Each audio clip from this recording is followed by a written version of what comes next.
Naitwa Godfrey Kazinja nikikuwasilisha utabiri wa hali ya hewa kutoka Mamlaka ya Hali ya Hewa Tanzania. Mpaka ilipotimia saa 3 asubuhi leo, kiwango cha juu zaidi cha mvua kimeweza kuripotiwa katika kituo kilichopo Pemba kwa kuripoti mvua kiasi cha milimita 136.1.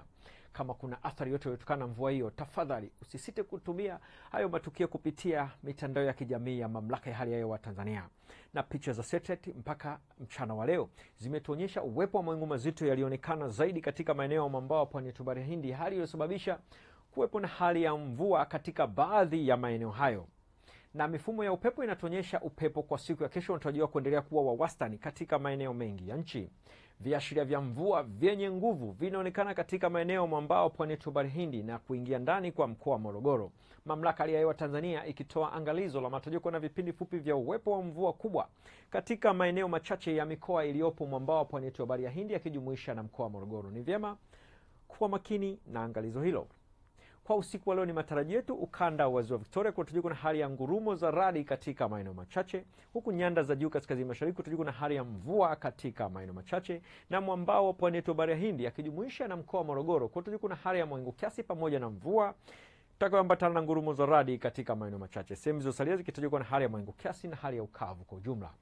Kwa siku ya kesho ni matarajio yetu ukanda wa Ziwa Victoria, magharibi mwa nchi, nyanda za juu kaskazini mashariki kijumuisha na mkoa wa Ruvuma kutajwa na hali ya mawingu kiasi pamoja na mvua itakayoambatana na ngurumo za radi katika maeneo machache na vipindi vya jua. Mwambao wa pwani yetu ya Bahari ya Hindi akijumuisha na mkoa wa Morogoro kutajwa na hali ya mawingu, mvua na ngurumo za radi katika maeneo machache pamoja na vipindi vifupi vya jua. Sehemu zilizosalia zikitajwa na hali ya mawingu kiasi na yenye hali ya ukavu kwa ujumla. Na sasa tumalizie utabiri wetu kwa kuangalia matarajio ya siku 4 zijazo katika baadhi ya miji kuanzia siku ya kesho kutwa. Jiji la Dar es Salaam limetajwa na hali ya mvua na ngurumo katika maeneo machache, huku mkoa wa Dodoma ukitajwa na hali ya mawingu kiasi pamoja na vipindi virefu vya jua. Kwa upande wa mkoa wa Mwanza unatajwa na hali ya mvua na ngurumo katika maeneo machache. Mkoa wa Kilimanjaro unatajwa na hali ya mvua nyepesi katika maeneo machache. Mkoa wa Mbeya unatajwa na hali ya mvua nyepesi kwa tarehe 30 mwezi wa 4.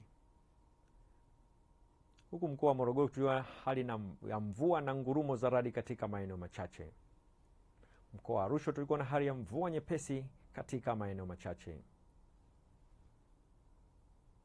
Ni kutoka Mamlaka ya Hali ya Hewa Tanzania, hatuna la ziada. Asante na nikutakie wakati mwema.